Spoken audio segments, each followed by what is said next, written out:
Sorry, just moisturized not too long ago. Let me make that all better. You know how those stupid female influencers they sitting there putting on makeup while they're talking to you guys like, yes, and so I just got plowed by two dogs and 15 guys. Let me apply my makeup here and floss my teeth.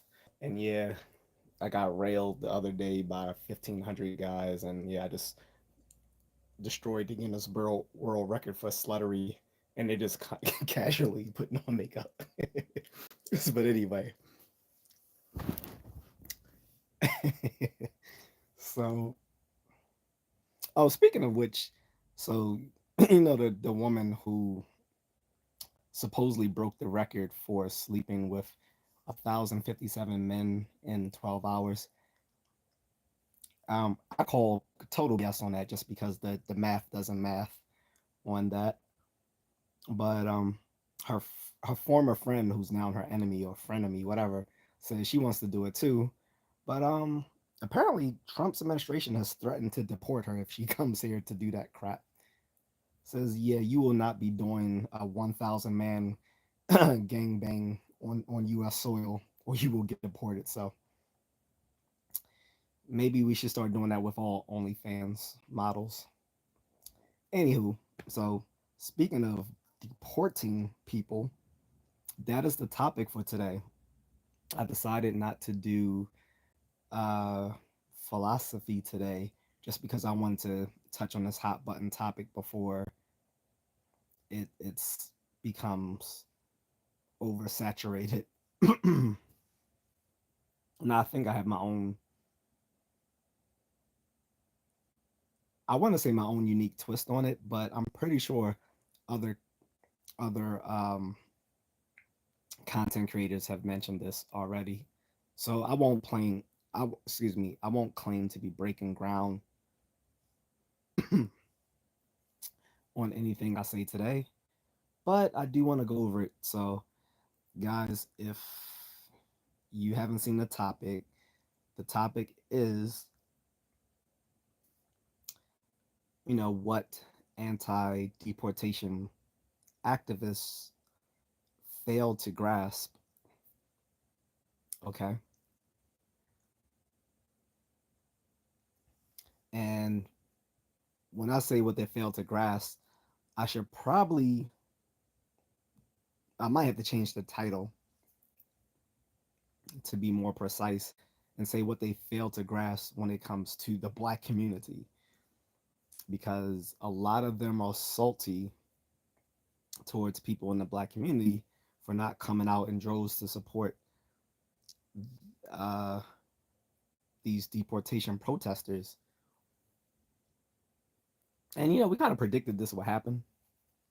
So here we go. Okay. Um, and this might get a little spicy, and I'm definitely not trying to offend anyone, so hoping no one takes it that way. But I am going to be pretty honest and blunt about things. VR Gamer says hi. Jar Jar Banks says hi. What's up, guys? James Games. What's going on, guys? So, excuse me. I'm gonna have to get some water so I don't lose my voice here. Um, so I'm sure a lot of you guys seen on the news the protests against the deportations going on over in California and other places, and they're literally on the freeway trying to block traffic. So, Shady Man says hi. What's up?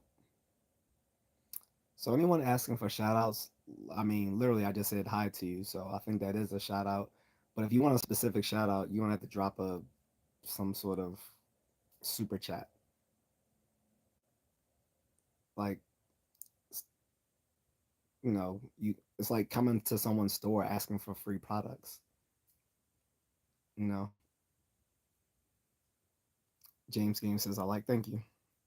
Jojo Banks says, yeah, I've seen it in Texas too. Yeah, I'm pretty sure it's happening nationally, but what made national attention was the ones in California. And let me just say this, if you are protesting being deported to another country and you're waving the flag of the very country you don't want to be sent back to, you're a special kind of stupid. I'm just saying. If you're wait if the whole point of you protesting is to get sympathy for you and your community saying, "Hey, we want to stay here in America," probably should be waving an American flag. Like, if you don't want to be sent back to Mexico, why are you waving a Mexican flag? That does not make sense. Are you 67? Are you fucking retarded? No, how the fuck am I 67? Anyway, um, the argument says, what if I send $100? Brother, you can send whatever you like. I make, I, I put no specific number on what people send me in a super chat or super donation. I appreciate anything anyone sends me. Um, Ashley says they want their cake and eat it too. Precisely. So I'm gonna get in, guys. Trust me, I'm gonna get into all this. So I hope all of you stay because I'm gonna cook it. I'm gonna cook it a little bit, but I want you guys to be here with me as I let it simmer a little bit. I'm gonna get into it all, right?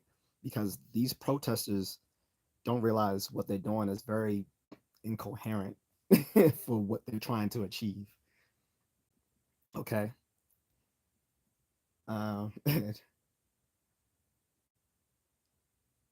Yeah, so Jojo Banks is right, very counterintuitive. C4 says just a guess based on the gray hair. Valid guess. No, I had gray hair in my 20s, and most people, depending on their genetics, probably have had gray hair since their teens or 20s as well. You must be a kid. If you're a kid, you should go somewhere else. I don't like talking to kids on my live streams because I don't. Kids are kind of stupid, so I don't really want to talk to stupid people. Sorry, I like to talk with people I assume have at least over 110 IQ. And even if you're a kid with an IQ of over 110, you're still a kid and still say stupid stuff. So thinking someone is 67, no, that will put me close to Denzel Washington's age, who's pushing 70. Gray hair has nothing to do with anyway. So I'm not gonna keep answering these hypotheticals. You can drop whatever you like. And anyway, James Game says I'm gonna stay entirely to stream ends. Thank you, I appreciate it, brother. Um, so here's the deal, guys. So again, like I said, if you are, and the people being sent back aren't only Mexicans. They just sent back 5,100 Jamaicans last week. And guess what?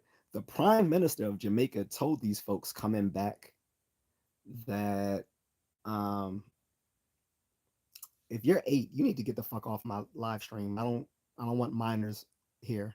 Besides that, your parents are retarded for allowing you to be on these platforms on unsupervised.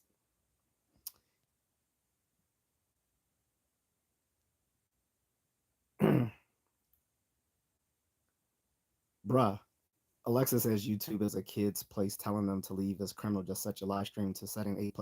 It literally is set to that, dumbass. It literally is. Here's the thing: if you, this is what people don't understand. So in a live stream, if you set it to allow younger people on your live stream, it actually cuts off the chat room.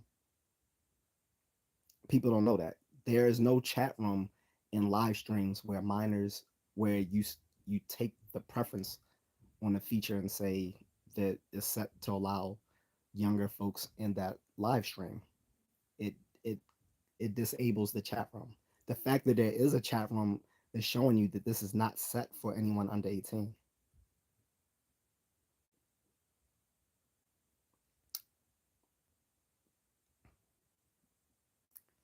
But what I will do is I will just start banning names. So here we go with the first one, and here we go with the next one.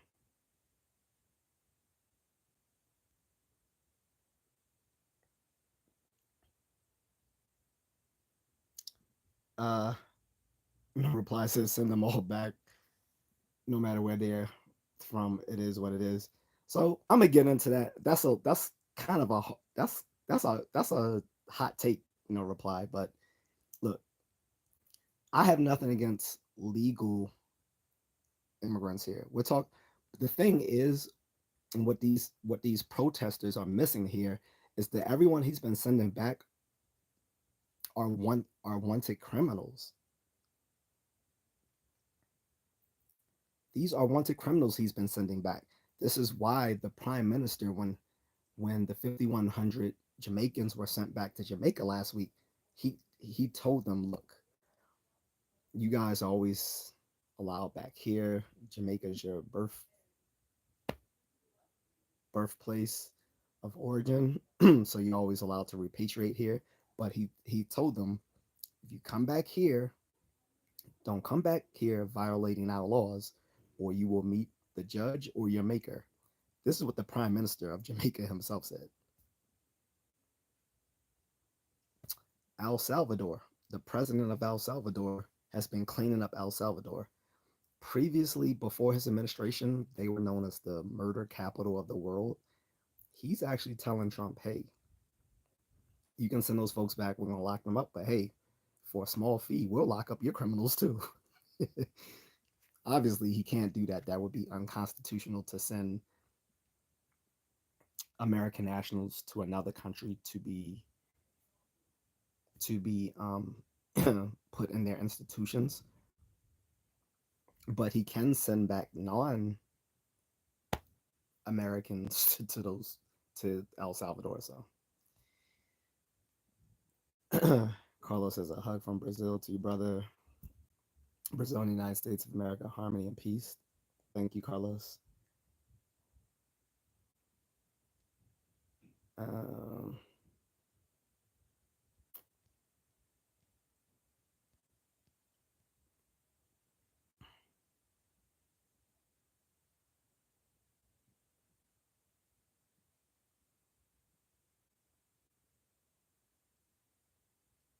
Alexis says I'm 10, so your setup is wrong. Again, I blame your parents. You shouldn't be on this. If you're on this platform at this time of night, then that's your parents' fault. Your parents are fucking dumb. They shouldn't be letting you on platforms unsupervised. On top of that, again, it doesn't stop people from coming into the chat. What it does is it protects, it gives me, it takes the liability away from me when I put up and you click on it saying this is not for minors. So that's on you. What I will say is, I don't care what age you are. If you come here trolling, you will be banned. I'm not timing people out. I'm just going to ban you. Unless, bro, you need thicker skin. Are you going to ban me for saying that? Yes, I will. Since you're being a dumbass.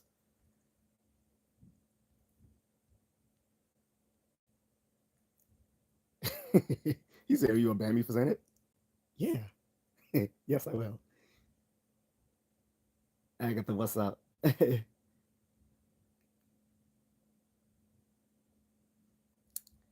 So anyway, I'm not saying where I'm from, gang members of any. I don't give out my personal info. And one of my moderators told me that months ago I was definitely oversharing, so I've learned my lesson. So no.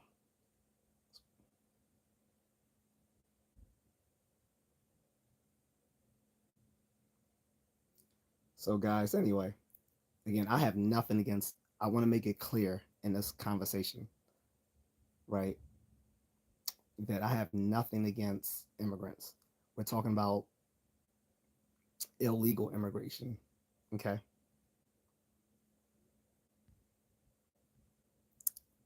And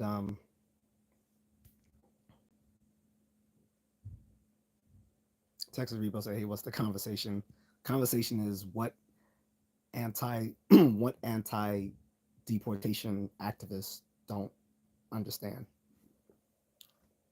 Okay.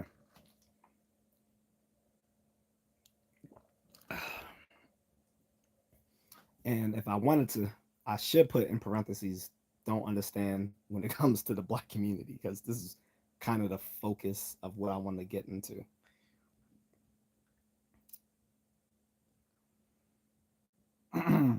So, right now, like I said, the Trump administration has vowed to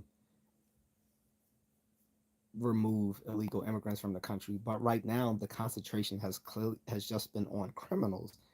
And this is why a lot of people lack empathy for what the protesters are doing, because all the people he has sent back have been people who've committed felonious crimes, people from Trinidad, MS-13, people who are murderers and S done SA, all sorts of really bad stuff, guys. Like, they're not sending people back. And see, here's the thing: these sanctuary cities are make it worse, because this is they've made it so that these people feel safe in those places. And a lot of the leaders, political leaders in these sanctuary cities and sanctuary states, that they're not going to work with the Trump administration just to make it harder for them to find these people. They're actually making a situation worse for illegal immigrants by saying that, because what ICE is doing is saying, okay, well, if we have to go in there and look for these folks, say they're looking for a guy, so they go to like an apartment complex, and they're looking for some guy, right? But he but in the pursuit of getting this guy, they come across some other people living there who are also illegal immigrants, but they haven't committed any crimes. They're gonna round them up with them.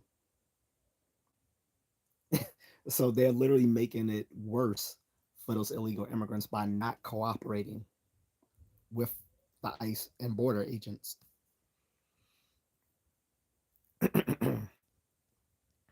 Okay. Let me see if I missed any messages. Try to be consistent.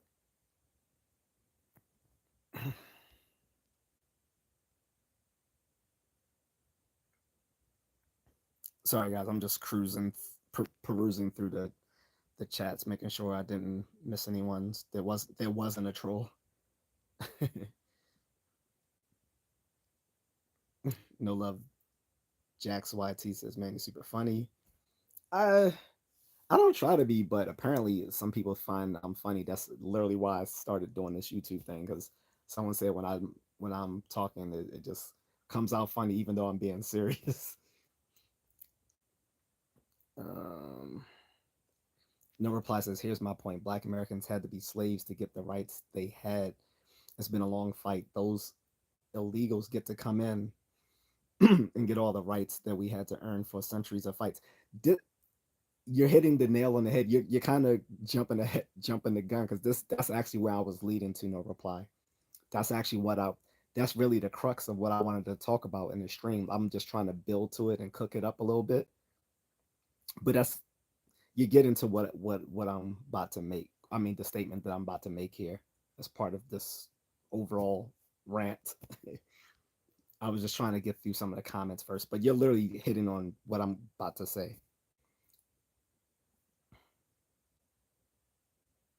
Liam EC says something about, I think I'm being deported. I don't know if that's a joke or not. I hope not. Um, Swafi Lopez says, "Yeah, I say we send those parents to Venezuela." So the new, uh, I think he's the director of Homeland Security or whatever, Tom Homan, is saying this time around, what they're going to do is just send. They're not going to break apart families like they did the last time. This time they learned from their lessons, that they're just going to send the whole family together back to their native countries. And again, Trump wants to end birthright citizenship for illegal immigration because what the reason being, guys, I know a lot of people think he's being a dick by that, but what people don't understand is there's a such thing in the U.S. going on called birth tourism. Birth tourism is the fact that people, and this this is and actually the people who often do this are actually from Asia, not from Latin America. There's a lot of Asians, particularly from China, that come here doing birth tourism. They come here and they give birth to their child just so they would get American citizenship. So this, if if he if he can go around the 14th Amendment through an executive order, again, this is going to go to the courts to challenge the constitutionality of it because it basically depends on the interpretation of the 14th Amendment. The 14th Amendment, to be sure, was set up for the to make the former slaves American citizens. That's whom the 14th Amendment was originally intended. But then it was extended to anyone who came to the United States. So the constitutionality of it is going to be challenged on whether it should be extended to anyone coming to the country, and whether it also, and maybe whether it always was meant to do so. And it's probably going to be a bit of a legal battle in a as far as constitutional lawyers and the Supreme Court are concerned, with because there's two different ways of how people interpret constitutional law. There are the people who call themselves the originalists, right? And there's the people who call themselves the textualists. The originalists, I'm dipping back into my philosophy of law class here. But anyway, so the originalists, in their view, believe that the Constitution should be interpreted in the fashion in which it was originally written by the founding fathers. They think that is what holds most that is what holds validity to that document. But the textualists tend to believe that the Constitution is a living document. In other words, that it should be interpreted in the context of what of what is germane to society today, not how it could have been originally interpreted by the founding fathers. Plus, they also say it's a open question what the founding fathers may have originally intended anyway. We don't really know. But that's not necessarily true because a lot of what they originally intended as far as the Constitution was concerned was actually set out in the Federalist Papers. The, there's there's a long line of uh, documentation from the Federalist Papers that outlined a lot of what the founding fathers had in mind when they wrote the Constitution. And surprise, and as it should surprise no one, a lot of the people on the original side tend to be, more on the political right and conservative. More of the people who are the textualists tend to be more on the political left and liberal. So if you want that breakdown, but there is going to be a court battle in some point in time over the 14th Amendment, whether it was only meant to apply to the freed slaves or whether it was meant to apply to anyone. Everyone's tracking with me. I know it's a little bit dry, but trust me, it's this is good. Um, as she says, could be different time zones. True. Um, so Liam goes on to say, "Will I be deported this year or the next 4 years? I was born in this country, but my parents weren't." So that's what I was getting into, Liam, as far as I was talking about birthright citizenship, because a lot of people who have who have done birth tourism, or they came here illegally, then had children, and then the children were granted citizenship just by virtue of being born here. Trump wants to revert that by executive order, but right now it's being challenged in the court. One federal judge has already said that he can't do that. So I don't honestly, I don't know your status, Liam. I would say your family needs to talk to an immigration lawyer, and there are actually immigration lawyers who will work with families pro bono. Pro bono means for free. So there are some on Instagram and on TikTok. So, or you could go wherever you live locally to the public library, and you can probably find access to these immigration lawyers as well. That's all I can really tell you. I can't give you any other legal. I'm not in a position to give you legal advice other than to say you need to consult an immigration lawyer. We Cook says deport them all. Yeah, you guys are harsh. Ailey says brainwashed. That's why Germany succeeded in doing crazy things. I don't know what that even means, but moving on. Texas Repo says Trump will enforce the law, something Biden did not do. If you're in the U.S. illegally, you're fair game. True. Biden, the funny thing is, Biden tried to set himself in opposition to Trump's policies, but when he came into office, he was more or less carrying out Trump's immigration policies. It just wasn't looked down upon because it was Biden and not Trump. And this is some of the political hypocrisy that kind of pisses people off and it makes people very and and what's the word,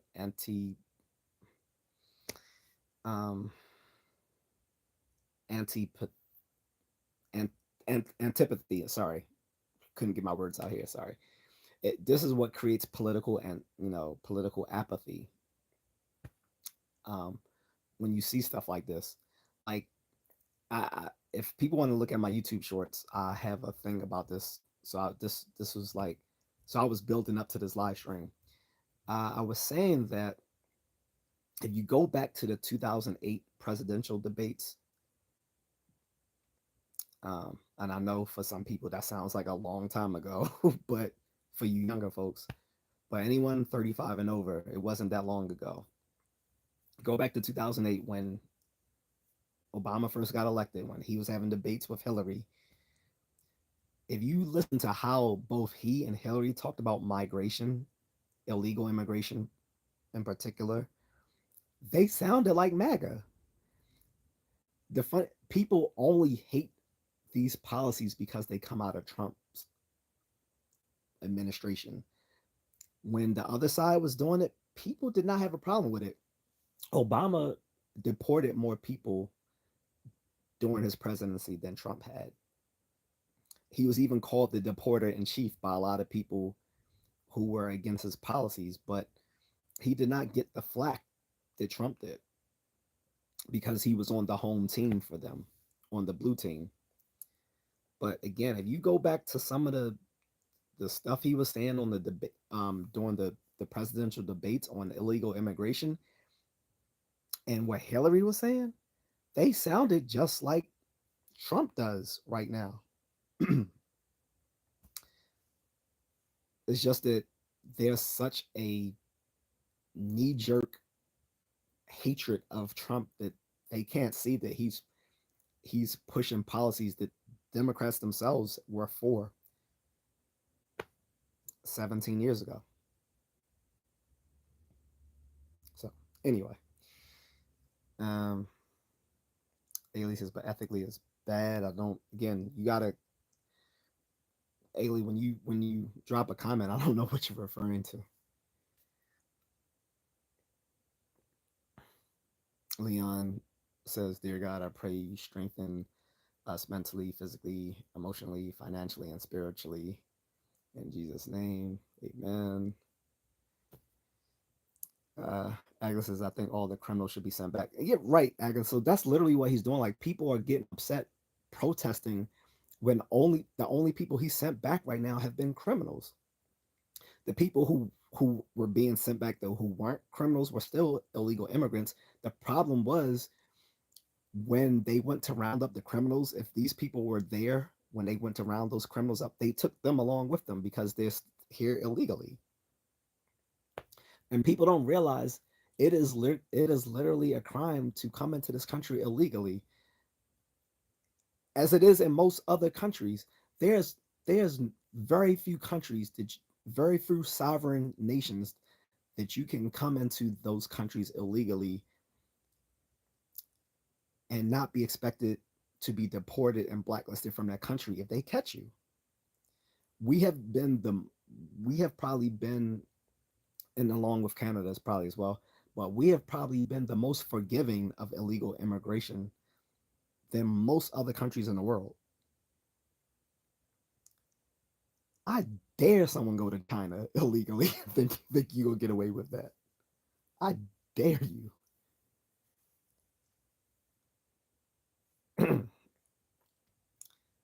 um, Alias is overthinking that leads nowhere. Again, brother, I don't know what you're saying. Press places RIP Irv Gotti. Yeah, I didn't want to mention that since it wasn't germane to the topic, but yeah, he passed away at 54. Um, he did not go out on top. I mean, let's be honest. His his record label was in ruins. He had kind of tarnished his reputation because the only last interviews we had of him was him basically talking about um what's her face being with marrying Nelly or whatever. And 50 has been clowning him since he's been in critical condition, which I can't blame him. Like if if a guy was if a guy was hanging out with the person who tried to murder you, or sorry, unalive you, and had been taking shots at you ever since, you probably would feel some sort of way as well. So I can't blame 50 for kind of being low key gleeful of that man's passing, but I don't know. I don't know that man personally to dislike him, so I find it a loss. But on to the subject. Back to the subject.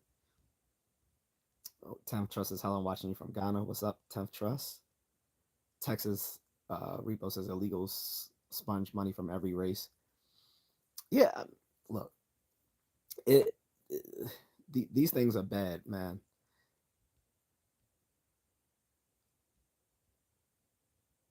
So since I see that the chat is kind of look, I'm gonna try to get through these comments, and then I'm gonna get to the crux of what I was saying, what someone already hinted to. Um, Further back up in the screen. 10th Trust says, what about marriage to green card? I heard he's going to end it. Is it true? No, 10th Trust. What he's trying to end is birthright citizenship for illegal immigrants. So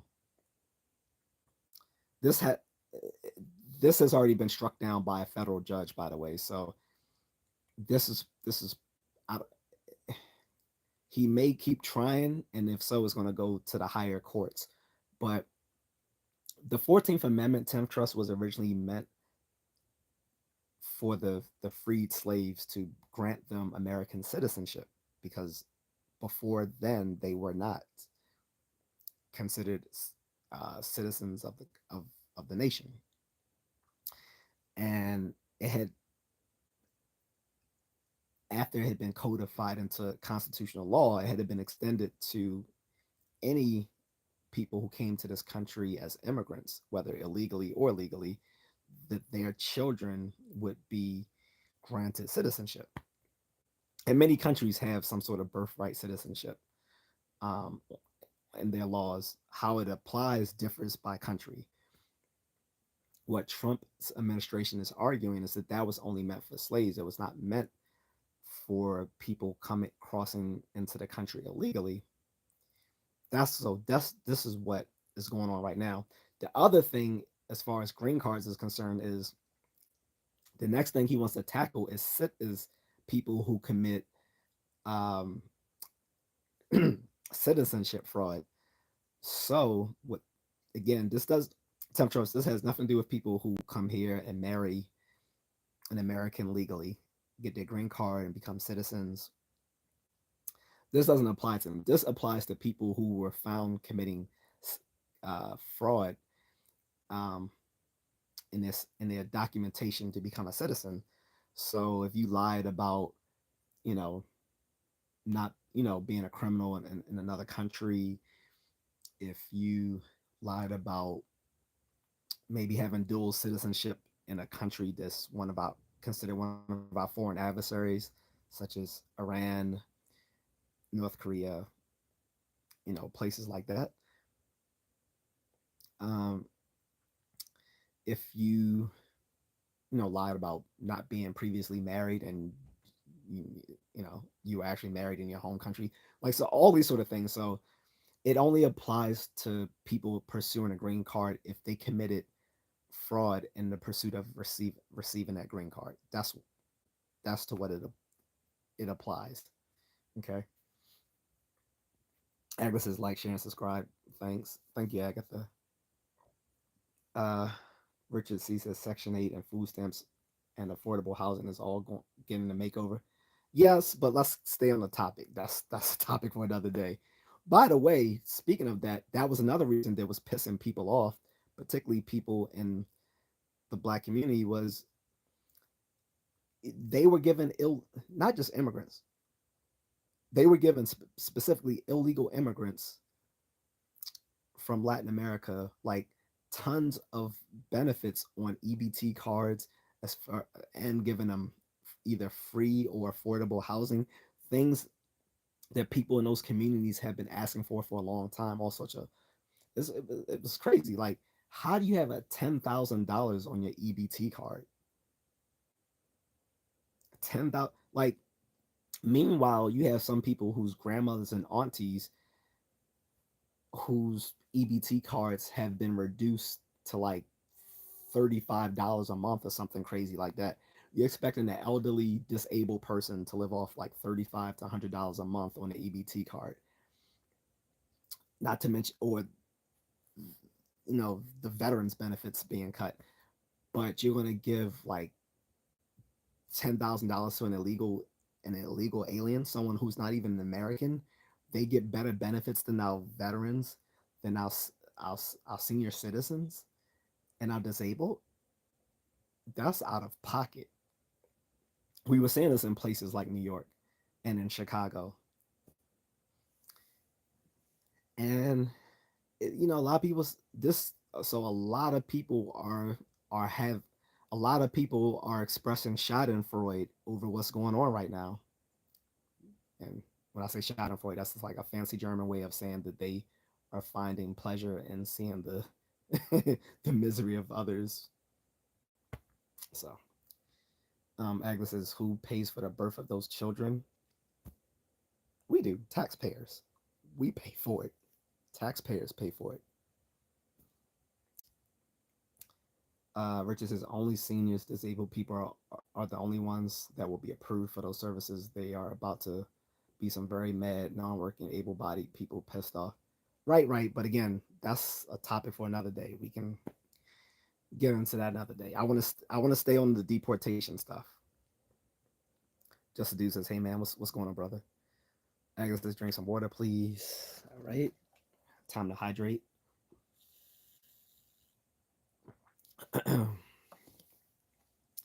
Richard says, I'm a property manager and we have received some new guidelines about who we can rent to, and it is strict. We will not be renewing a lot of leases. Good. I'm not a property manager, but I am a homeowner, so I can, not this home, by the way, but um, I can understand. Like, being I'm a homeowner, I mean, my wife and I, we also want to buy some investment property as well. So, of course, this doesn't apply here because we're doing it in another country, but I understand. And again, as someone who travels and lived overseas, I can tell you a lot of the shit that we put up here, they would not be doing in other countries. Richard says Section 8 is being chopped in half. New guidelines are going to put a lot of my residents out. I'm glad. Well, I mean, you might be glad, but someone who like, but Section 8 is a guaranteed check though for folks who are homeowners who want to like, they go through the government and then they they get this Section 8. They buy these properties and turn them into Section 8 housing. That's a pretty good way of doing property investment, because it's like you don't really have to handle all that stuff, since it's now a matter for the FHA. I guess Section 8 comes under the FHA. So yeah, just to do so I could come back then. So vote. I mean, he said I could come vote then. So yeah, OMB Film Review says it's very nice. Okay.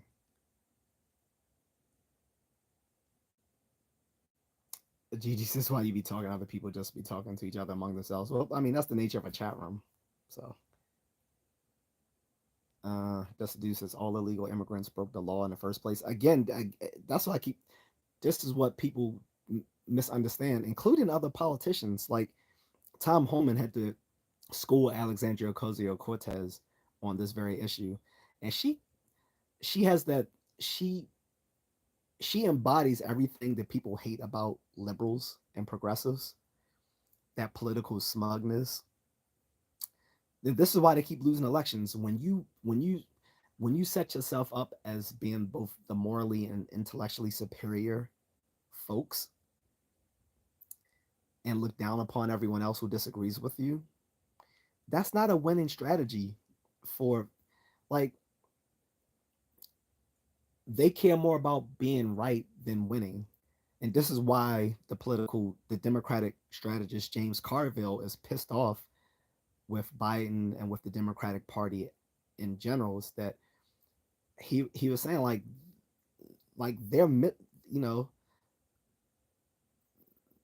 they're missing the point. Politics is a game. You got to win. Doesn't matter if you have, and I'm not saying they have the better opinions or viewpoints, by the way, but assuming, yes, you have the better viewpoints, you have the more rational opinions, you have a long-term strategy that will ensure the success of the country. None of that matters if you can't win. And this is what James Carville's talking about. People like AOC are the Democrats' worst enemies, because they care more about being smug than winning. Sitting there, when you call half of the country stupid, racist, misogynist, and such, that's not a winning strategy. So, um, but Tom Homan had to tell her. He's like, no. He actually cited the very U.S. law that they're breaking when they come into the country illegally. I don't know it, so I can't quote it to you guys, but he cited the actual law in response to what she was saying, because she's always talking crazy shit. Um, Hendry says, I think he was on substances for him to catch a stroke. He's yeah, for everyone. He's referring to um sorry, the hip hop producer. God, what is his name again?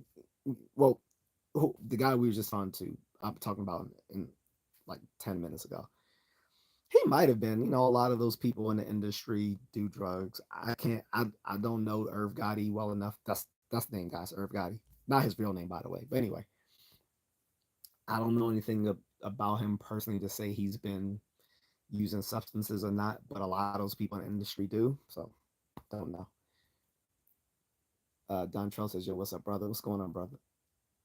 Sophia says, "Have you been in Florida?" I haven't been there yet.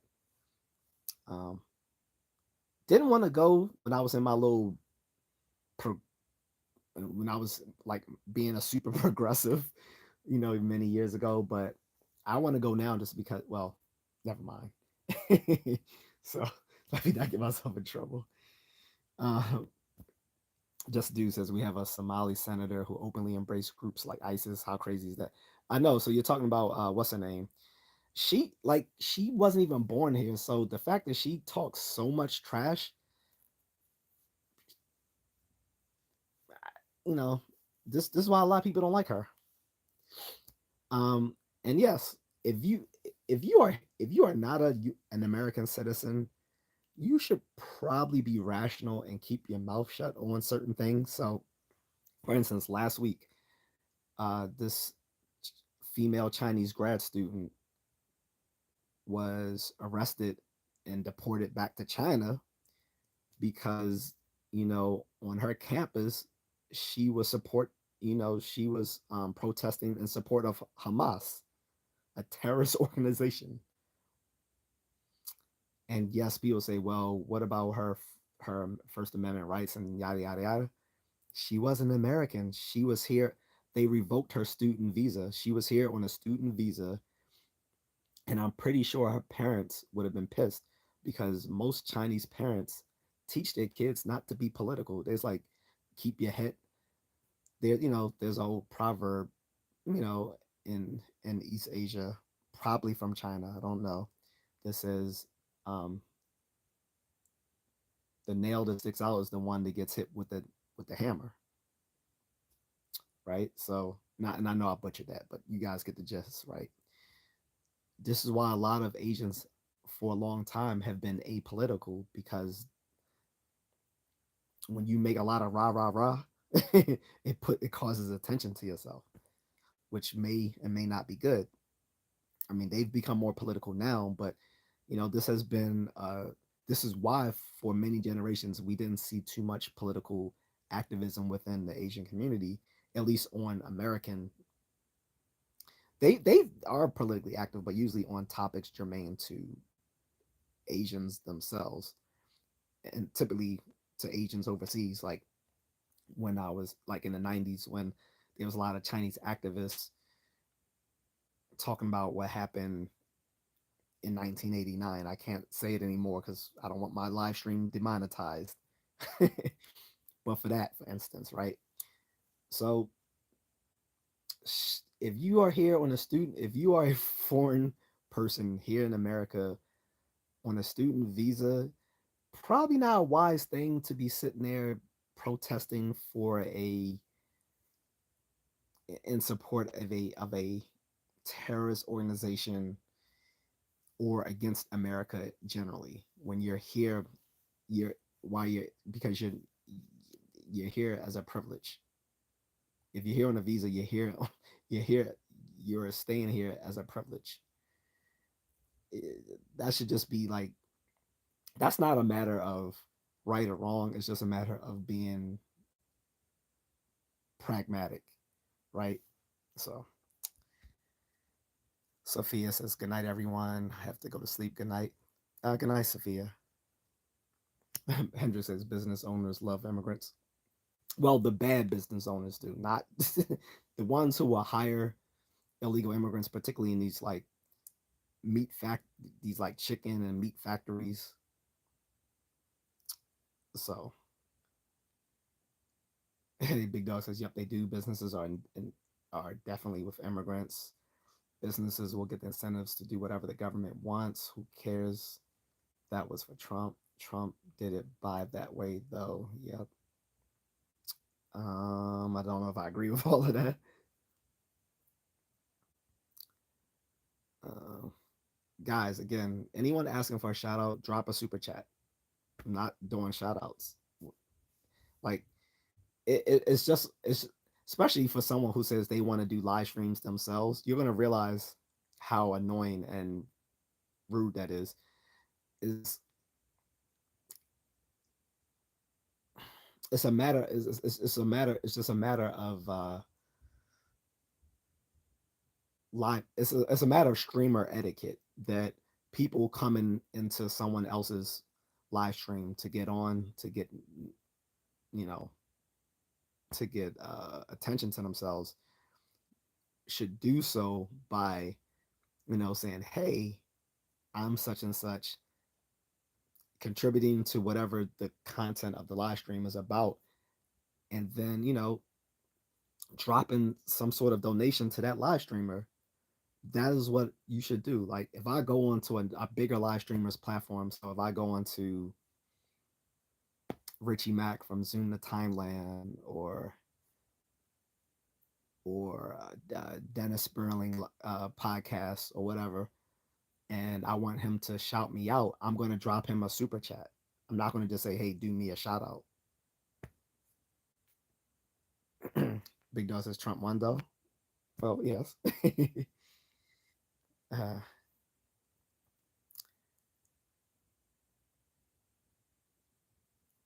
Agnes says yes. Hunter, press the three dots on the right corner of your screen. Thanks. Thank you. Patty says you look like Robert Guillaume. I don't think so. You have to be an age to even remember Robert Guillaume. Who no one remembers Benson. Who Robert Guillaume played. I think the last thing I remember him on was either Death Warrant with John Claude Van Damme. No. I think he was in something else before he passed. Wait, I think he passed. I don't want to say the brother passed away if he didn't, but I don't think I look like Robert Guillaume. Who, for people if they don't know, well, if you are under 40, you probably have no idea who Robert Guillaume is. No, if if you're under 45, you probably don't know who he is. But Robert Guillaume played in this sitcom called Benson, where he literally played a guy who was a butler who became a mayor. And before that, Benson was a spinoff of an earlier sitcom called Soap back in the early 80s.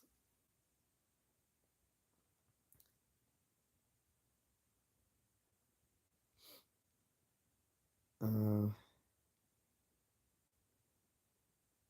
Agatha, help me catch some of these trolls, please. She says legal immigration I don't have a problem with. Some are hard workers. Oh, legal immigrants, sorry. Exactly. I don't think anyone does. So now that I come scrolled all the way down, I can say what I want to get to at the crux of this argument. What I want, like, again, the title is what anti-deportation activists fail to grasp, and I should put in parenthetical citation about the black community because this is what I wanted to get to. A lot of them have been gleefully saying they're coming for black people next because they're trying to fearmonger to garner empathy for these illegal immigrants, and it's not going to work. First of all, you guys aren't protesting in the way that the civil rights leaders protested by blocking freeways and burning the American flag and effigies, stuff like that.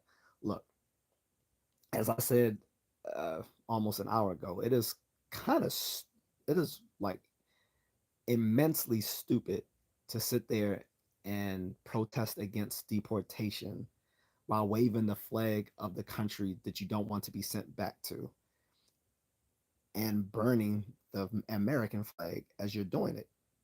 That doesn't make sense. Who like how does that garner empathy for people who don't already see cause, like that don't already agree with their cause, for people who are either on the fence or already against illegal immigration? All you're doing is pushing them further away from feeling any sort of empathy towards your cause. Here's a more general claim I want to make. This is going to be a hot take, guys, but I'm going to say this.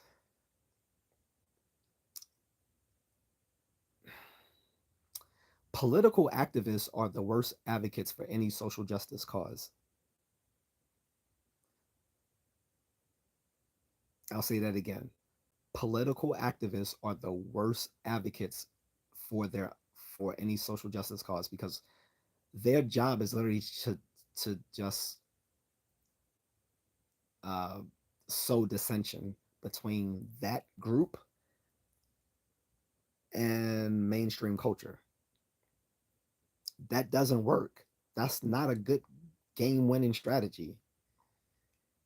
And this is and this is what these anti-deportation activists are doing. They're sowing dissension between the very groups that that that people disagree with, but whom need the sympathy of these very people so that they could, try to ask the administration to back off. Hendricks says, are protests even effective? To be honest, I've always been pretty cynical of protests just because when I was in college, there was people protesting like every, I'm I'm gonna say like every few months about something. I'm like, man, these people are professional protesters. It's like they need to go to class.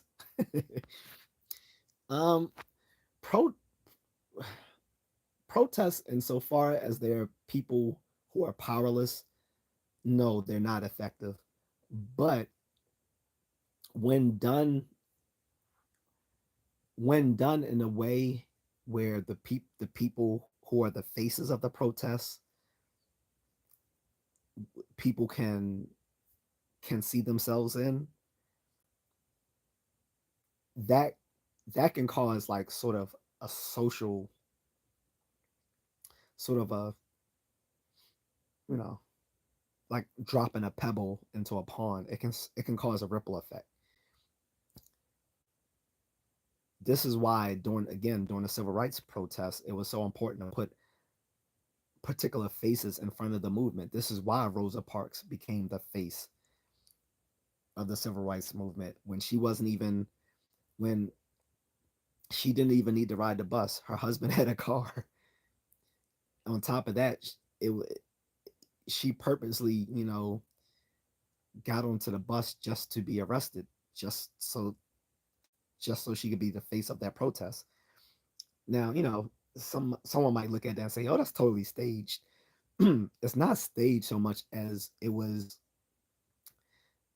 they were doing it for the PR, because there was a woman before her, actually a teenage girl, who was one of the first people who got arrested for refusing to give up her seat. The problem was she did not make a good face for the movement. She was a teenage girl who was dark skinned and had a child, and was a teenage mother. So they didn't want her to be the face of the civil rights movement. So instead they got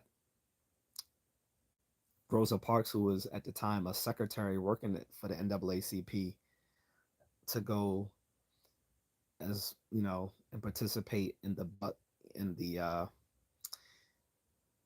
in these bus boycotts, so that she could be the face of it, because she's a she was a prettier unfortunately she was a prettier light skinned woman of higher socioeconomic status than this dark skinned teenage mom who came from a lower social class background. But this just shows the civil rights leaders they were forward thinking. They knew they had to put on a certain face for the cameras to garner sympathy for their cause. A lot of people don't understand that. This is why this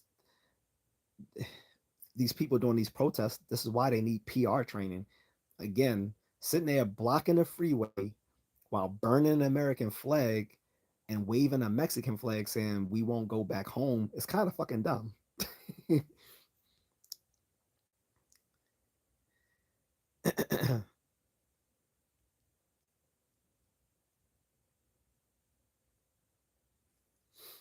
um, Charlie says, "Hey man, I hope that you live a long, healthy, prosperous, happy life. Appreciate it. Thank you." So, guys, so again, this is what I was saying. So, a lot of these activists, for the illegal immigrants, some of these far left leaning folks who are trying to fearmonger with black people, saying, "Oh, they're coming for you next." They they fail to grasp a very a not so hidden secret, or they do know, or they are well aware of this not so hidden secret, but they just don't want to admit it to everyone else. Is the fact that Black Americans, foundational Black Americans, we're not going anywhere. There, look,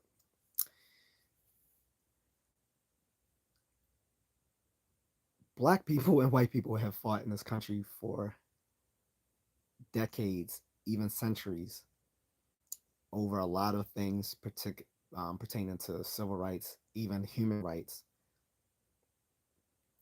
But the thing of the thing is,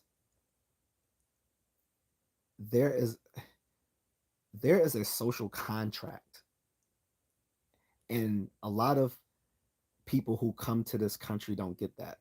And before I preface, I want to preface what I'm about to say because this is really important, guys. Okay, a lot of ethnic minorities come to this country and become and try to be white adjacent. They try to be white people, and they try to do so by shitting on black black Americans.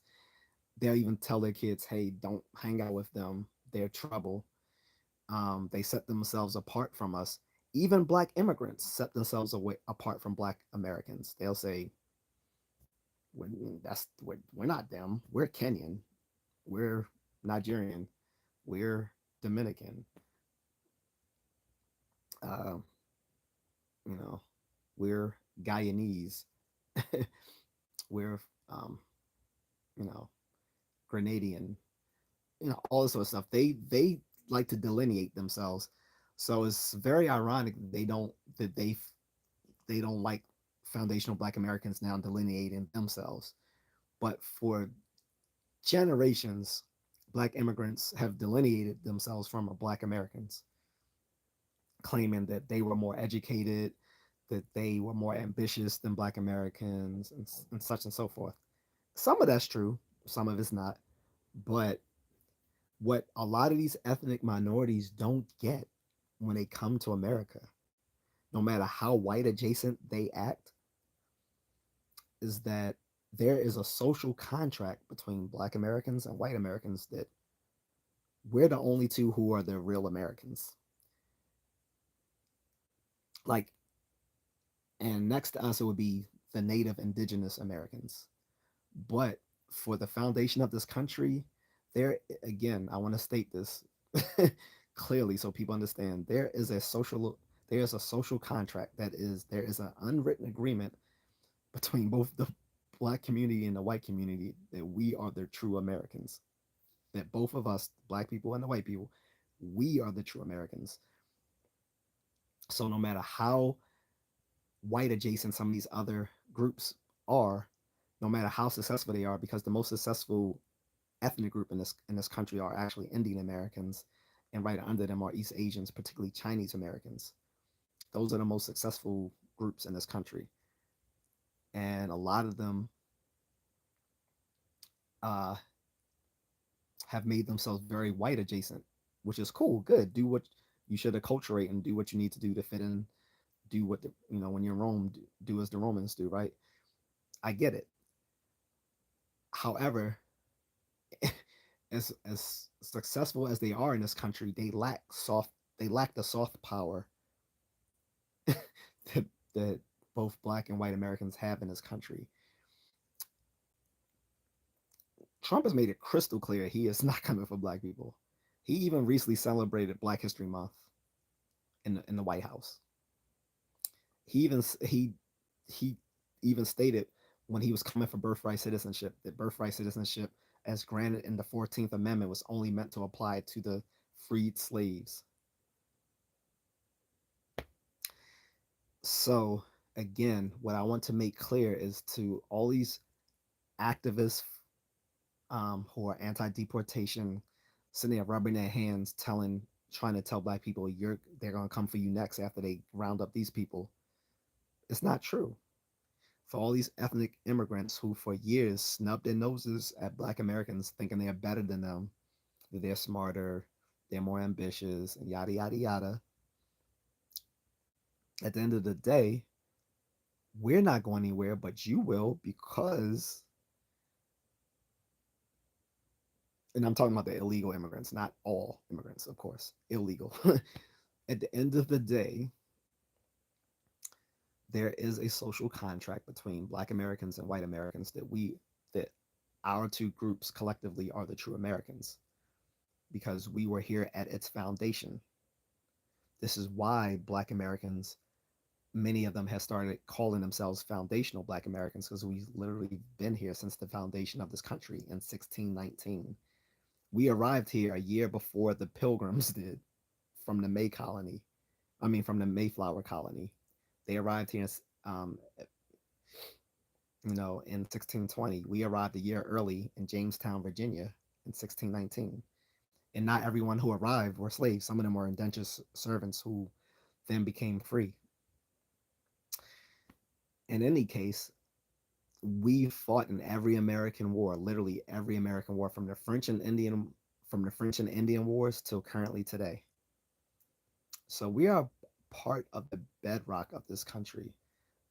The the forced labor of our ancestors built this country.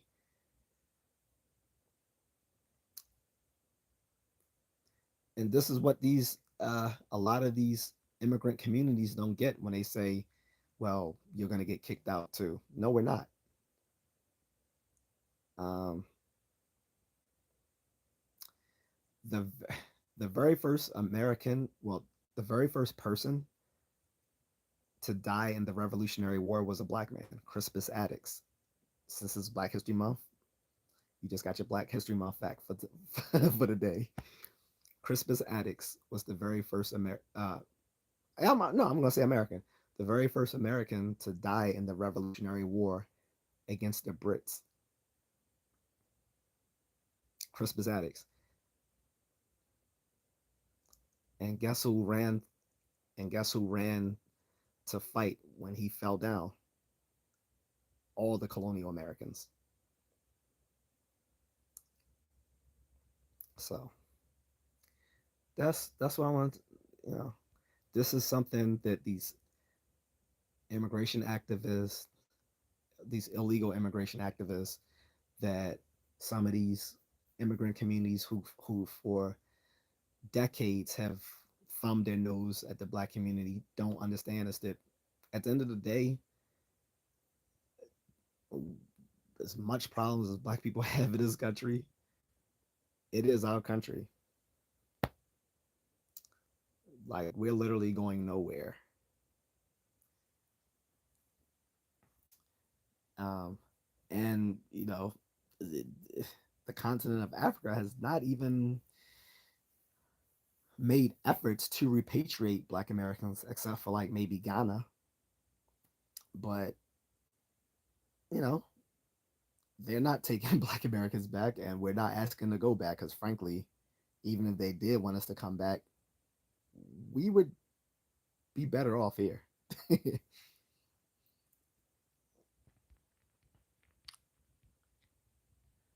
So that's what I wanted to say. Snapchat says, "How you doing, brother? I'm doing well." Um, like I said, I want to also want to include that the Native American Indians are American too, but I'm talking about as far as the foundation of the colonial America, because obviously the natives were here predating all of us, so it's not even a question for them. It's not even a question as far as they're concerned. All of y'all can get out of Turtle Island. So, um, but yeah, Jay says I'm Australian and believe Trump will make you better. Mullen says never going to happen, and most illegal immigrants are not Mexican. They just use Mexico as a pathway because it's not hard to enter Mexico. Exactly. A lot of people cross the border through Mexico. And like I said, look, last week 5,100 Jamaicans were sent home. Some Haitians were sent home. Some Guatemalans were sent home. Some Venezuelans were sent home. Some Mexicans were sent home. Some Salvadorans were sent home. It's equal opportunity here. I mean, if you missed what I said an hour ago, I even stated that Trump said that the porn star um, who, broke the record saying she slept with 100 men and I forgot how many hours. she wants to sleep with 1,000 men like her friend did, who's now her enemy because she said the friend stole her idea from her to sleep with 1,000 men in 12 hours. And I'm going to say this again. I don't believe her. I don't believe she slept with 1,057 men in 12 hours because the math doesn't add up. Even if she did, again, her British friend saying she wants to do it now as well. Trump Trump's administration said if she attempts to sleep with 1,000 men on American soil, she will get deported. So send her little dirty Euro trash ass home back back as well. We don't need sluts in our country doing that dumb shit, bringing degeneracy to our country. Like I think either there was another porn star that tried to do that in Turkey. Turkey said, no, you're getting the F out of our country as well. The Mowgli says, I'm hearing foundational Black Americans are getting indentured as Haitians in Ohio. That's a problem and where collateral damage or incident got worrisome, right? I really don't understand what you're talking about. Like, you're indentured, like, huh? Are you saying I don't even get what that means?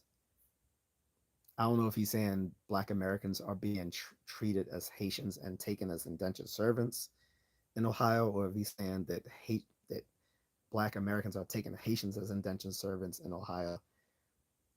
That doesn't make sense. No one's taking anyone as an indentured servant in the 21st century because that is a form of slavery and trafficking.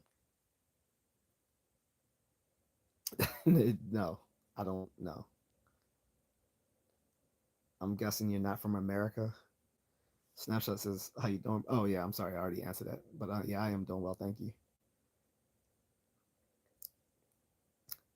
Moonless says 1,000 men. Yuck.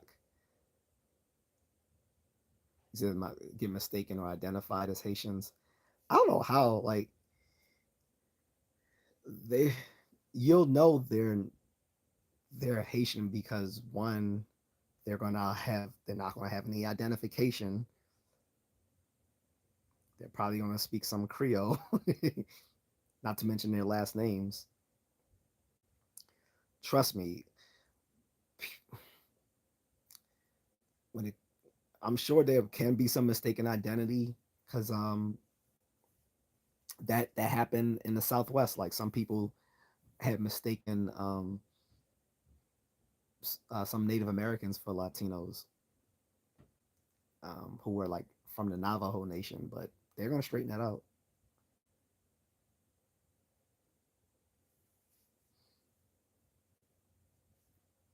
Um, he said, "Sorry, autocorrect. I'm not indentured, brother. Identified. Oh, okay. Sorry. I was about to say indentured. I was like, dude. Thank you for correcting that. Melissa says 25 viewers. Hit like, share, and subscribe, and super chat too. Margaret says, yeah, seems a bit reaching in the reports. I, yeah, I mean, there's gonna be like, and see, that's the thing. This is where the whole delineation of black immigrants from the FBA is going to kick them in the ass, because, like I said, at the end of the day, black Americans are considered Americans by mainstream society.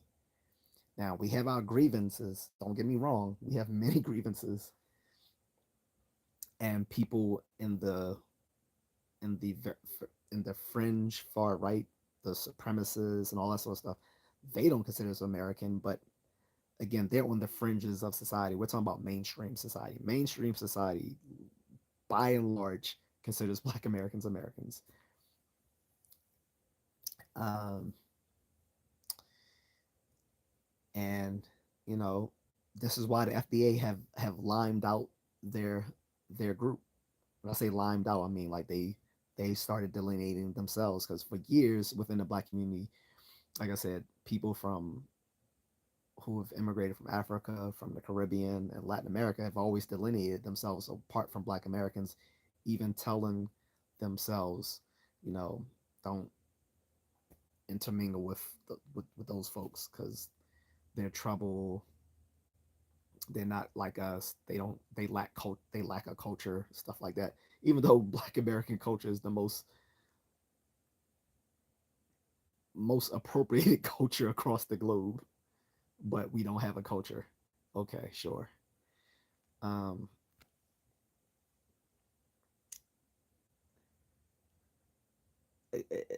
so like I said, um, it there there'll probably be some mistaken identity, but again, if you are an actual American citizen, it won't be hard to like be able to produce like birth certificates or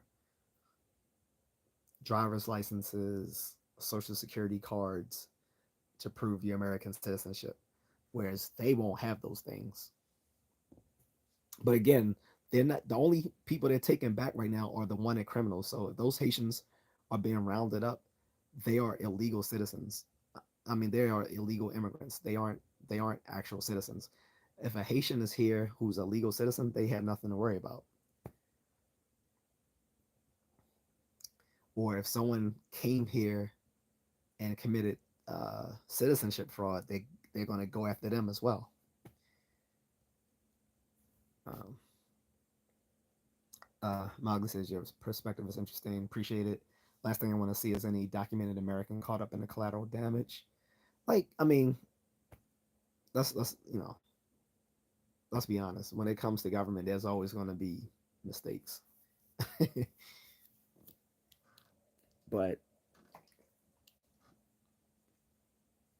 like I said, if you that can be cleared up with a little bit of documentation.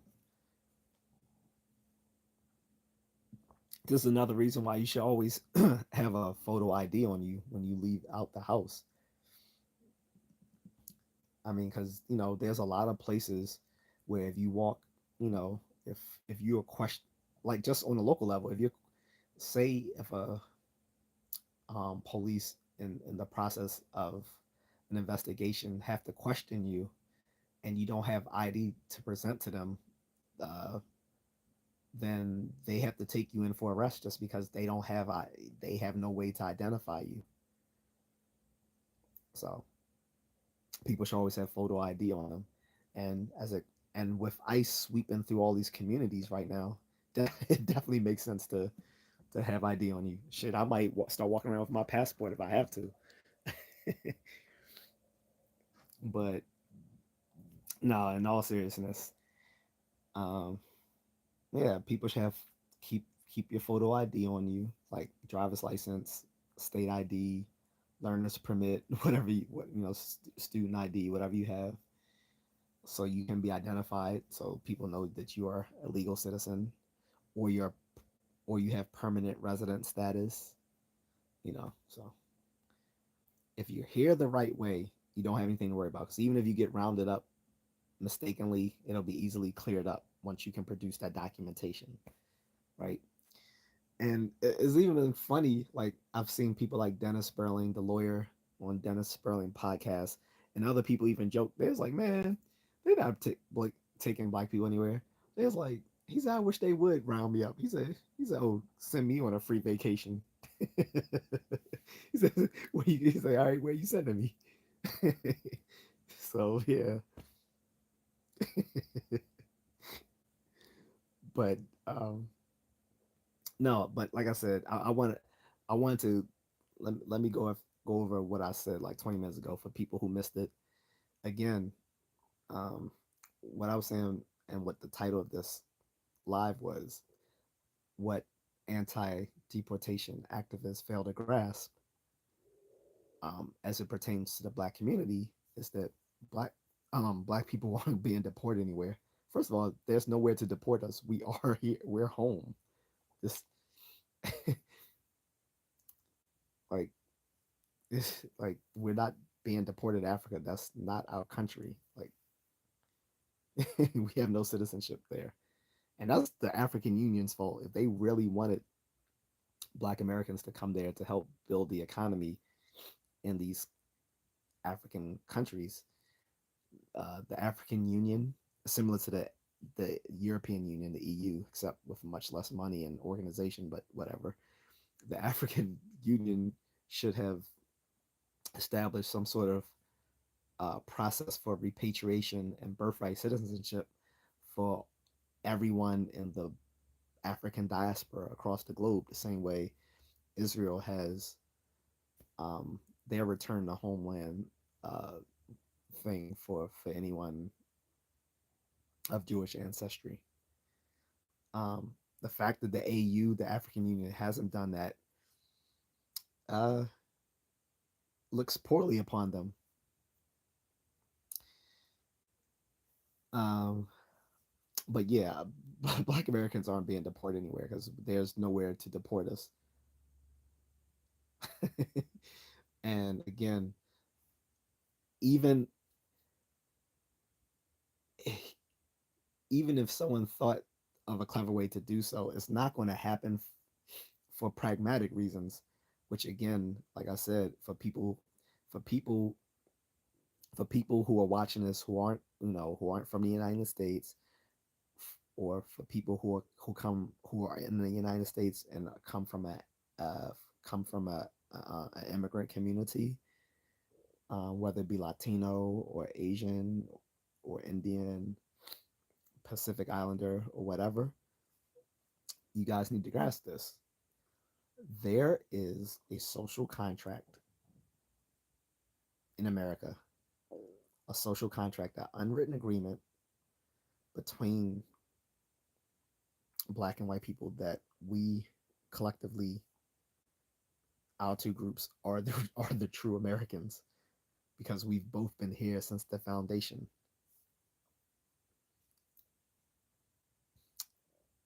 Okay, and a lot of these folks from immigrant communities who've built their success on becoming white adjacent and financial success, they failed to grasp that, and they are very a lot of a lot of them seeing the lack of support from the black community for for these illegal immigrants are starting to understand this, and it pisses them off.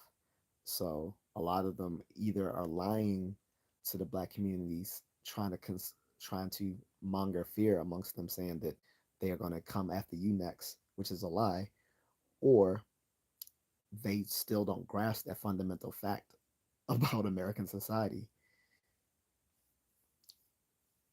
And this is,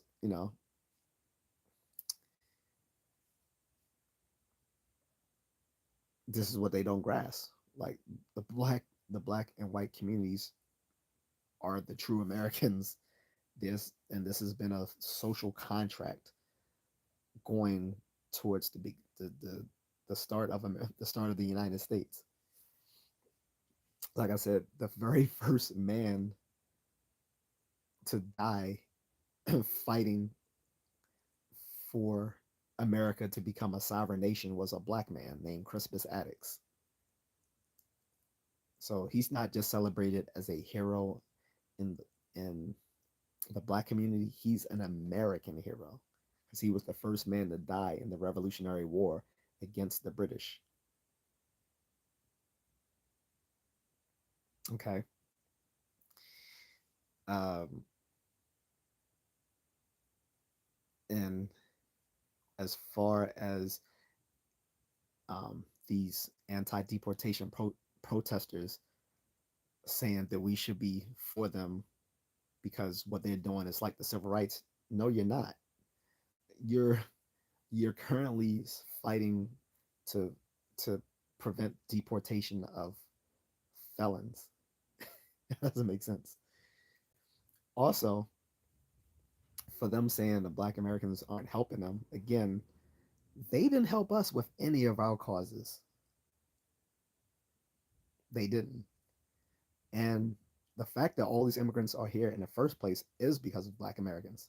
So I'm gonna take you on another history lesson. Black History Month lesson number 2. When the black civil rights leaders fought for the Civil Rights Act of 1964 and the Voting Rights Act of 1965, they also fought for the Immigration and Naturalization Act of 1965. So people like Martin Luther King and all those folks, we just had Martin Luther King Day a week ago, right? 2 weeks ago, sorry. Um, Civil rights leaders like King, they also fought for the Immigration and Naturalization Act of 1965. Before 1965, the only immigrants that were really coming into the country were from Europe. The all the colored folks, they weren't coming here in droves until after 1965. Like a few of them snuck across the border or snuck or smuggled in boats coming to California and New York. But by and large, all the ethnic immigrants that came to America happened after 1965, after the passing of the Immigration and Naturalization Act, which was fought for by black civil rights leaders with their blood and tears. So when these immigrant activists are saying black people aren't doing anything for us, we already did a lot for you. But when it came to our protests, where were you guys?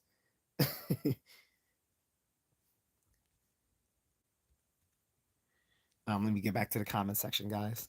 Then I'm gonna wrap this up. Zul said couldn't find anything about Trump banning Lily Phillips. Um, if since I'm on the live stream, I can't look it up for you, but um, I wish I could.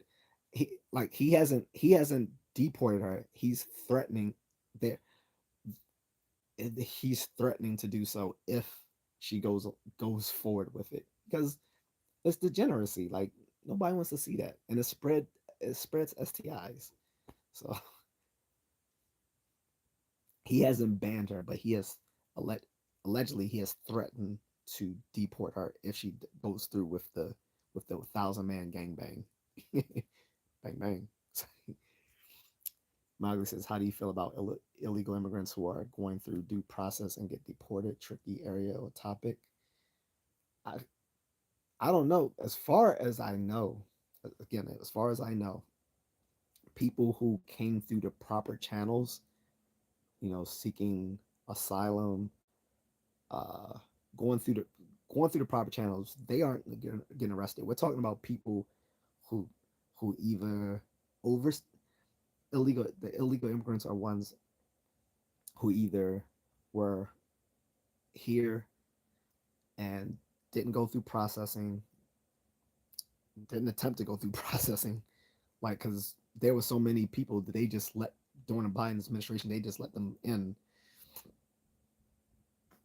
um, until they could find time with the courts to process all these people. And some of these people were wanted criminals in their own countries, and many of them have committed crimes here in America. I've done previous videos on that as well, but they're the ones who need to be worried. The ones who came through the proper channels, they aren't. By and large, the ones who came through the proper channels are going through the legal process. Probably shouldn't be as worried about them as the ones who came here illegally, knew they and didn't try to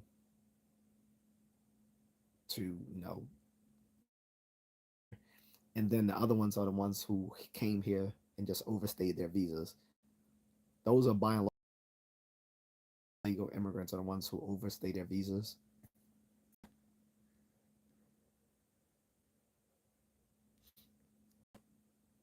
Bobby says due process to become a citizen. Again, they're not going after people who went through the proper channels, Mowgli. They're going for the ones who are trying to be sneaky. Agnes says yes, just make sure you have your ID at all times. I mean, yeah, I mean you should have your ID on you at all times anyway. Like the only time I don't have ID on me is when I go for a run, but when I go out, I have ID. Like if the few times I've gone somewhere without ID, I felt completely self conscious. So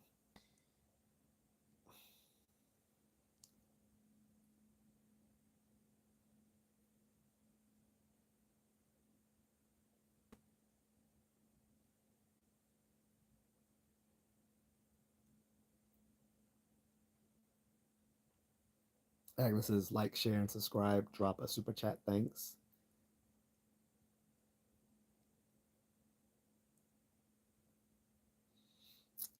Um, Thanks, Agatha and Moonlit, for holding me down. Hendra says, what's the purpose of Trump sending criminals to El Salvador? So that hasn't happened yet. What was happening, Hendrix, was that the El Salvadorian president has reached out to Trump and said, hey, we don't have a problem with you sending back our wanted criminals and all that sort of stuff, because the current president of El Salvador has made his career right now trying to make El Salvador safe by locking up all these MS-13s and other criminals in El Salvador. Because until recently, for a lot of people who didn't know this, El Salvador was the murder capital of the world. And, he's had put in some really uh, harsh, uh, I won't say harsh, strict policies to make things safer there. And I mean, there's always going to be a trade off between liberty and safety. But when you're literally living in the most dangerous place in the world, I think a lot of people are going to accept a trade off in liberty for more safety. So, anyway, he is overtured to, to President Trump that with their current prison system, they would be willing to house American criminals, for a nominal fee, which wouldn't be a lot for us, but would be a lot for them because they're such a poor country. And Trump actually liked the idea, but he said he knows that legally he can't do that. Like, you can't send American nationals to another country to be locked up. However, he can send illegal immigrants there, so that could be, you know, that could be a possible thing that he does, because he's already reopened Gitmo for to house people that they find too dangerous to deport back to their countries. He's reopened Gitmo for that purpose. Guantanamo Bay, for people who don't know what Gitmo stands for. Under Biden's administration, they had pretty much cleared out Guantanamo Bay, which is in Cuba, guys. Um, but there was, still some people being housed there who were also like illegal immigrants. So Trump has said he's reopening Guantanamo Bay to hold the most dangerous folks that they capture. So I think that's going to be the move right now, because I think Guantanamo Bay can hold up to, if I'm not mistaken, about 300,000 inmates. So, um, Agatha says, hi, Moonlit. Moonlit says, stay vigilant, Agatha. You know who is back. I can tell. Oh, he's back. I can, I'm not surprised. I think that guy's mentally ill, Moonlit. The fact that he keeps coming back, like, why do you keep coming back to a live stream where you're not wanted and you're just going to troll? Like, why not go somewhere and just do? I really don't get that guy. There's something wrong with him. But if I see him, he makes a problem. I know how to switch my community guidelines, my moderation guidelines. Agnes is going down to work in the morning. All right. Have a good night. Uh, so I'm about to end this soon anyway, Moonlit, because I know I don't want you to be bombarded with a bunch of trolls. Um, and it's late for me too. Country boy Zeke and Chase says Jesus loves you. Uh, Robert was back. Didn't see the message though. Anyway, guys, so I'm about to end this, but again, I just wanted to give my little take on this, and again, I'm gonna go over those takes again. Appreciate him, only he says I don't mind at all, fam. Get some water.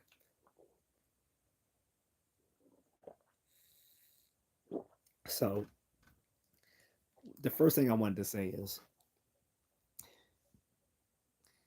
political uh, political activists pol- um, political activists tend to be the worst advocates for their own causes because literally their job is to foster dissension between the group that they are advocating for against mainstream society, and that's just not a winning strategy. And if and people may not grasp that when it comes to this issue with illegal immigration and stuff like that. But here's a better example that we've already seen: the LGBTQ community, specifically the trans and queer community. 20 look 25 look they've been around for a long time. 25 years ago, no one really had a problem with the trans and non-binary community. They existed back then. No one really had a problem with them 25 years ago.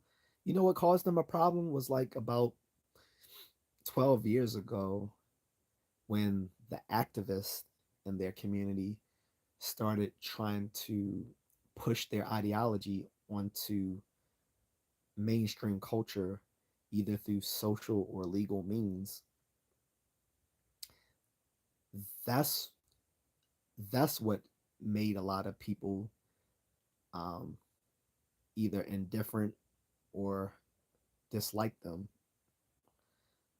was the trans activists. Because before the trans activists were up and running, like no one had a problem with them 25 years ago. Seriously, like tell me anyone go back, like think back to 2000 if you're old, if you're old enough. Anyone think back to 2000 and remember a time when there was all-time high in this divisiveness between the trans community and mainstream culture? It wasn't.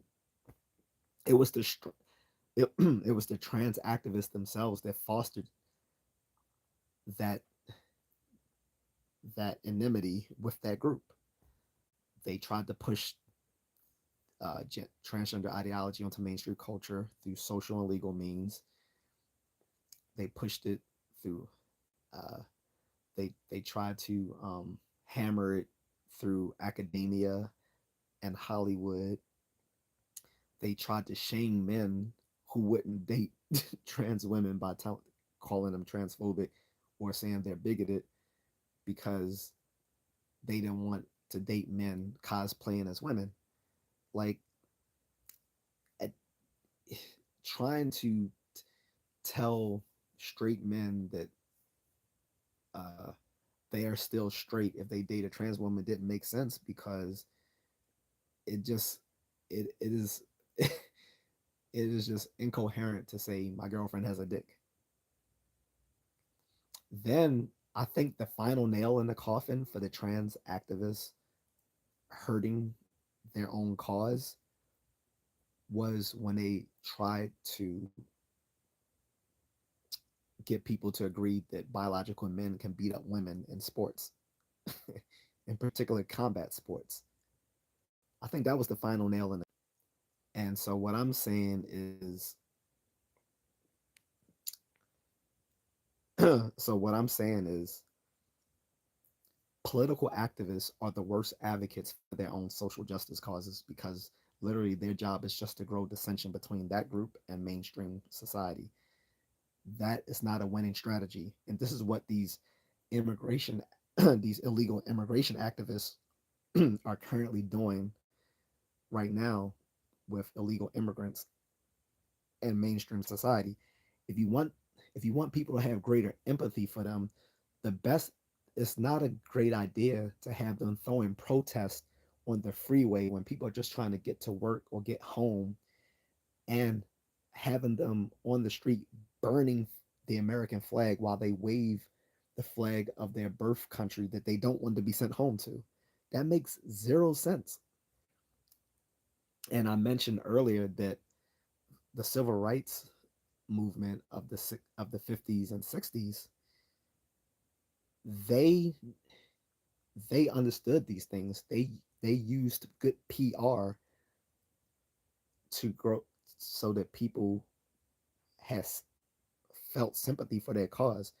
This is why people like Rosa Parks became the face of the civil rights movement, because it was good PR to have this educated woman from the NAACP who was a married woman, secretary, educated, good looking, in front of the cameras, even though she wasn't the original woman who actually was taken off the bus um, in protest. But she made better PR. These these social justice activists today don't understand that.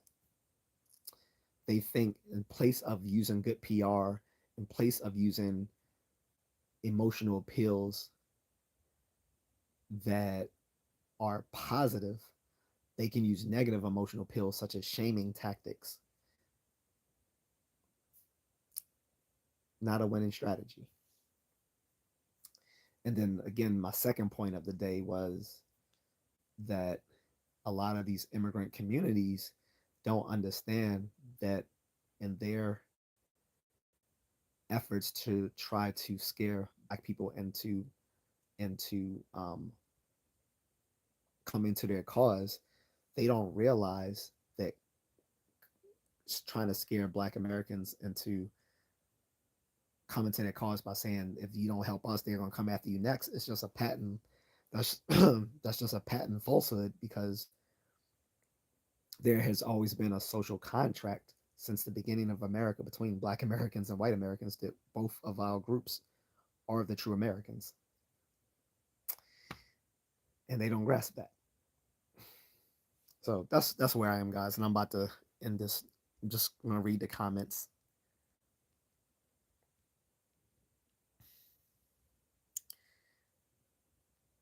Agatha says, yes, I see Moonlit. Yeah, he's holding it down, Agatha. But you have a great night. Oh, Candy says, remember what happened in the 1820s?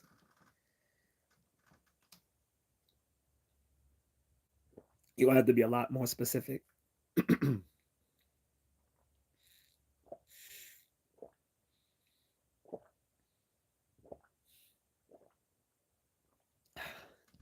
There's a lot that happened in the 1820s, so I don't know what you're referring to.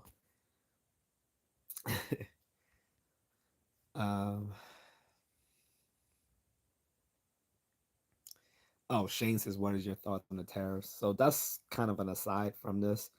I'm going to say that for, because I'm pretty sure everyone on their Facebook has heard people either post something about Trump's tariffs or make comments, and everyone now thinks they are armchair economists, and so everyone on the left is saying, well, that the tariffs only hurt the consumers. Yes, but what people don't grasp is that it can be used as economic coercion. Okay, so you have these guys coming out trying to tell uh, people who are Trump supporters, well, you don't understand. I actually have an economics degree, and I'm an importer exporter, and I'm going to tell you that ultimately the tariffs only hurt the consumer. What they fail to impart to these Trump supporters and others who support Trump and his use of the tariffs is that the tariffs are bad on the exporters as well. This is why they raise prices on the consumers. They forget that part. The reason why, again, consumers pay a higher price ultimately is because it is hurting the exporters. If you hurt the exporters enough, guess what? They won't be exporting. Duh. So yeah, you can keep raising prices to cover your overhead costs for your exporting, but there is there's a point where people say, I'm not going to buy that shit, that's too expensive. So who does that ultimately hurt? Yes, you raise the price on the consumers, but again, consumers can just decide, well, I'm not buying that, that costs too much. I'm not look, I'm not buying that I was about to say something stupid. Let me stop. All right, well, look,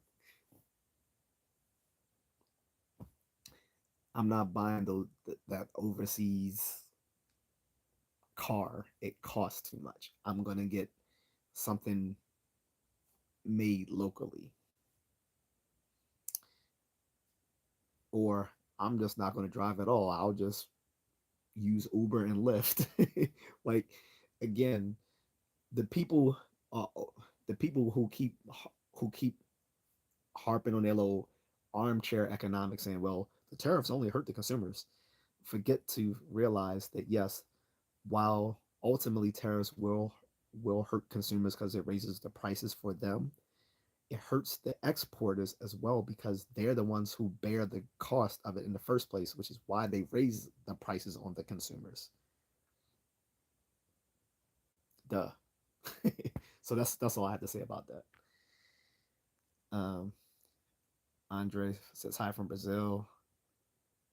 He said mute. No, just got to it. Raphael says that's right. There is their problem pushing their culture on the rest of America. That's where they messed up. Tolerance but not submission is the key.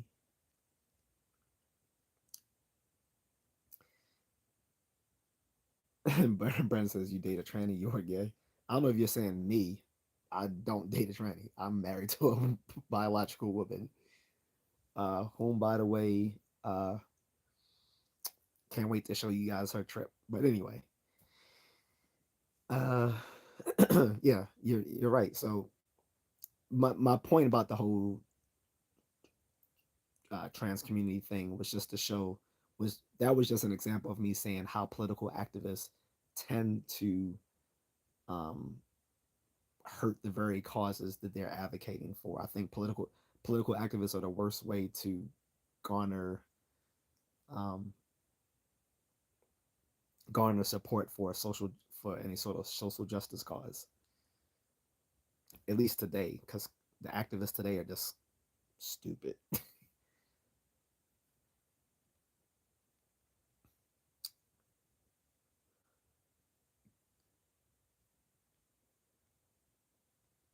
uh,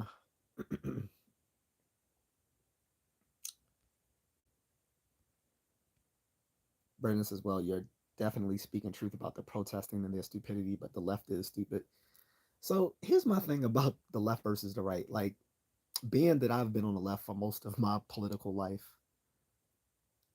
and I guess I'm still on the left. It depends on what you consider classical liberal now. Classical liberals are now considered on the right by the by the left because classical liberals still care about things like freedom of speech and freedom of thought, and the things that the left used to embrace. But in any case, um, it's not the left is more stupid than the right. The problem with the left is th- they their politicals, their smugness. They care more about appearing right than winning, and this is why, again, the Democratic strategist James Carville is so pissed off with the Democratic Party and with Biden. And I understand that. Just from a pragmatic point of view, like I said, it doesn't matter if you have the better it doesn't matter if you have the better views, the better causes, you're the more moral, you're the more intellectually superior, whatever. If you can't win, none of that matters. Like, what would it matter if Luke, if Luke was the best of the Jedi, that he embodied everything that the Jedi should be and a true hero and gave hope to the rebellion if they lost. If he got defeated, what would that matter? Like, so, which is ironic because Mark Hamill has had a complete meltdown over the election So, which is sad because I liked Mark Hamill, but he seems a little off now. But whatever. I still love the guy. Crispy says, "Hello, sir. What's up?" John says, "There's a division that's called divide and conquer. That's why people don't get along." Oh no, I mean people. There's just humans just have an innate capacity for tribalism. So if we weren't fighting for one thing, it will be fighting for another. There's always going to be this in-group bias, aka tribalism, amongst. It's just a part of human nature. Um, Crispy was the topic today, sir. Well, I'm actually about to go, Crispy, but it was on the deportations of the illegal immigrants. Why it doesn't make sense that people would think people would be empathetic to a bunch of criminals being sent back to their countries, and why they thought it was a winning strategy to be caught on camera for everyone across the country to see them burning the American flag while they wave the Mexican flag and say we're not going back home. That doesn't make sense. It just doesn't make sense. And it was just like it was like just just 10 just a 30 minutes of just doing some PR work would have told them that's not a great idea. Crispy says tariffs can be used as persuasion, right? It's called economic coercion. especially when the actual especially when they use as in a way to get a different result than what you're actually telling people. But that's a topic for another day. Um,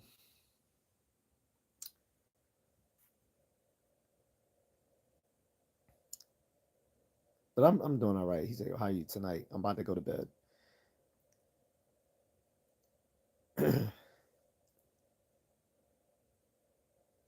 Christy Day says, "Why stir the pot, Chris? Why cause conflict when they're doing so good?" That's my question.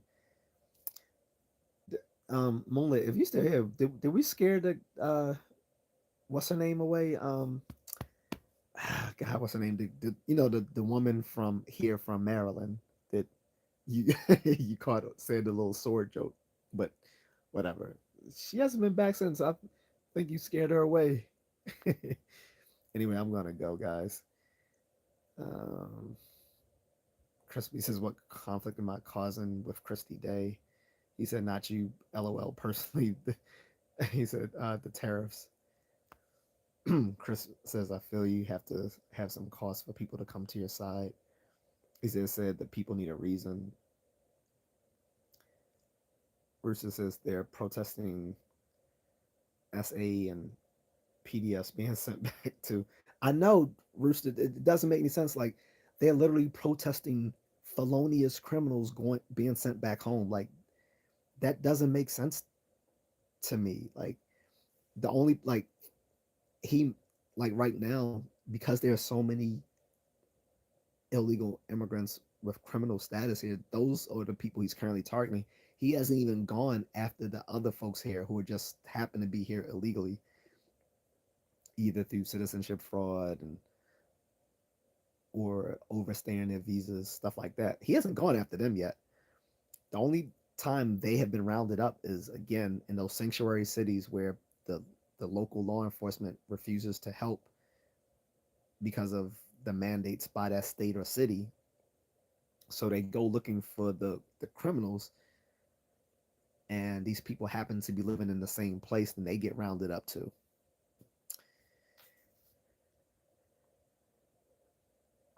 But yeah, I have no sympathy for felons being sent back to their country because in any other country you would not be allowed to stay. Definitely not. Melissa, yeah, I think Christie says pick your own effing strawberries then. Huh? First of all, there were Americans doing that. So, yeah. Maybe you never heard of sharecropping. A lot of people talking a lot of trash need to study American history.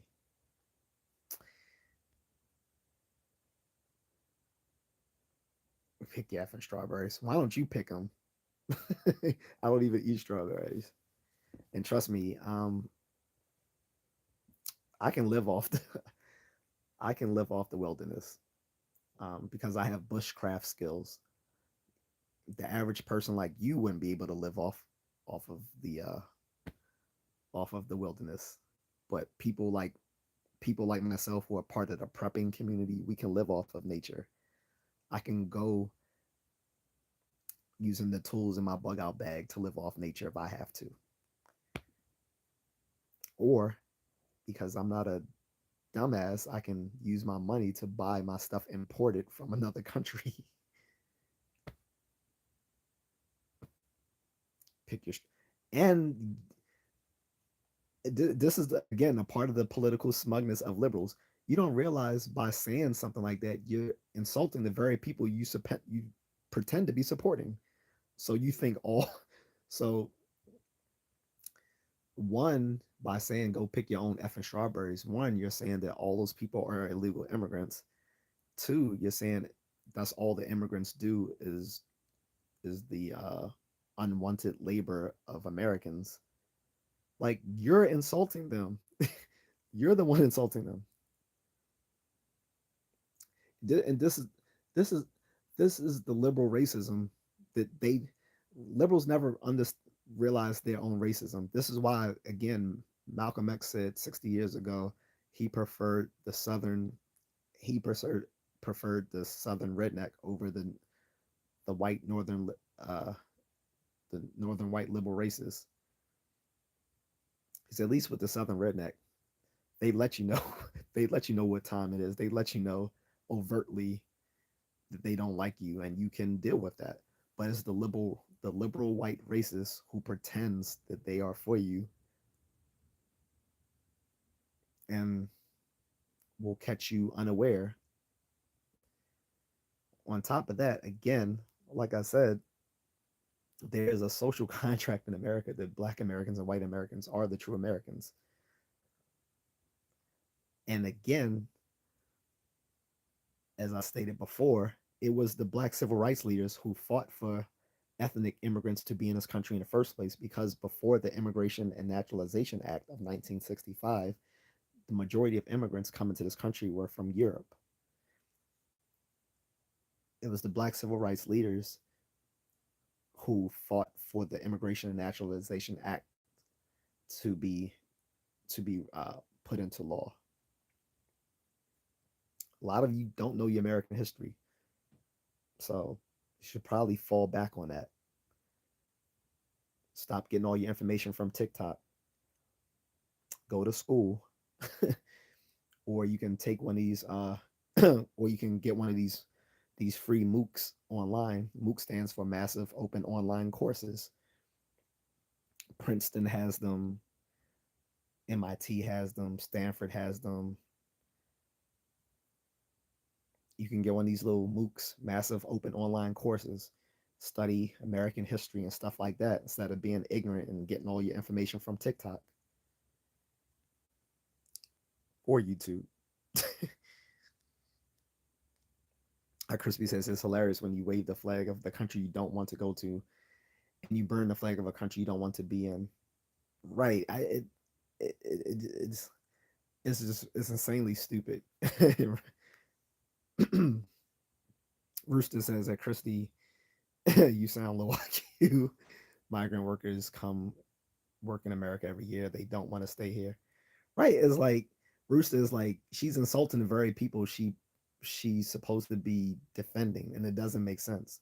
And I was like, only liberals are that patently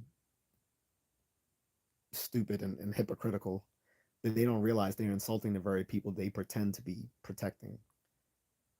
Like she's basically saying all illegal immigrants do is do like the cheap labor of farmers and stuff like that.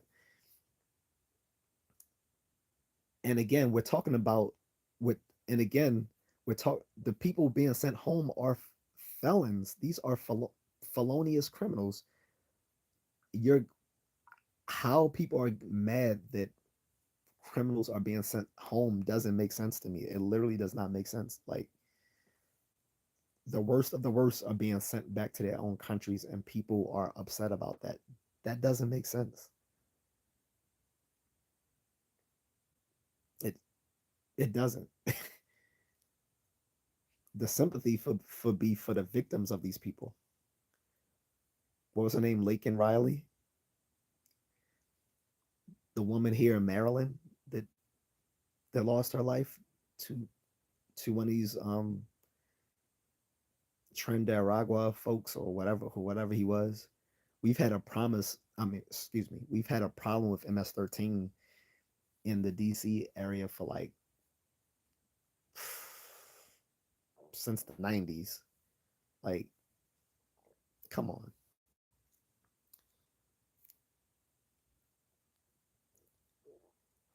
Crispy says, give a like and subscribe. Thank you. Rooster says, yeah, I've worked with those migrant workers personally. Crispy says, be able to live off the land 100%. Yeah, I got my bug out bag right there, man.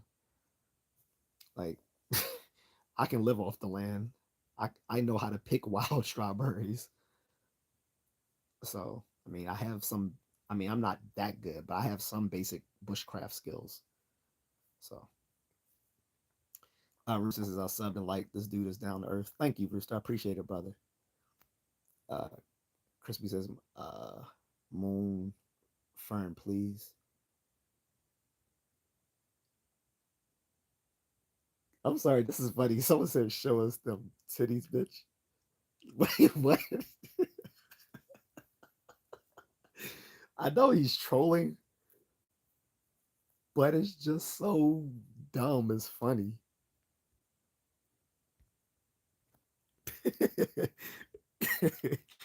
Bullet says they need to be addressed, Chris Bacon.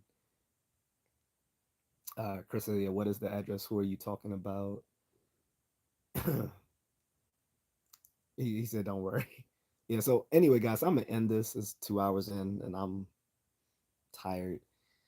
Uh but yeah, we can approach this subject on another day. I just wanted to go over how just weird these protests were. Like, the fact that people are blocking the highways, burning the American flag, and waving the Mexican flag while saying we refuse to go back to Mexico. And at the same time, upset that criminals are being sent home, making this country safer for the rest of us, whether we are legal immigrants, whether we're naturalized citizens, um, whatever. Like, it make and whom do you think these illegal immigrants who are criminals often victimize? Their own people. We've known. I mean, it's a common. Rooster says, "Catch you next stream." Thank you, brother. But yeah, it's a known fact that people tend to victimize the people within their own community. So when these folks come here illegally, guess who they are harming? The other people of their community who live here legally. So, you know, Chris says we can always learn more. Living off the land is hard. He said, "Have a good night. Glad I caught you. Thank you. Appreciate it. Appreciate all you guys for contributing to the chat, even the trolls." I'm gonna be out. I think Moonlit will be having his own stream up after this. So if you guys want to go check out my moderator, Moonlit Fern, I think he'll be going live after this. But I appreciate all you guys. Have a good one. If you want to support me, you can sign up for a membership or drop a super thanks, or even donate to the Cash App. The link will be in the description after this is uploaded. Um, and if you have any questions, leave it in the comment section. I'll check it out. But appreciate it. Oh, his channel is the same as his name on here, Rooster's Moonlit Fern. So his channel is the same thing. But all right, guys, I'm out. Take care.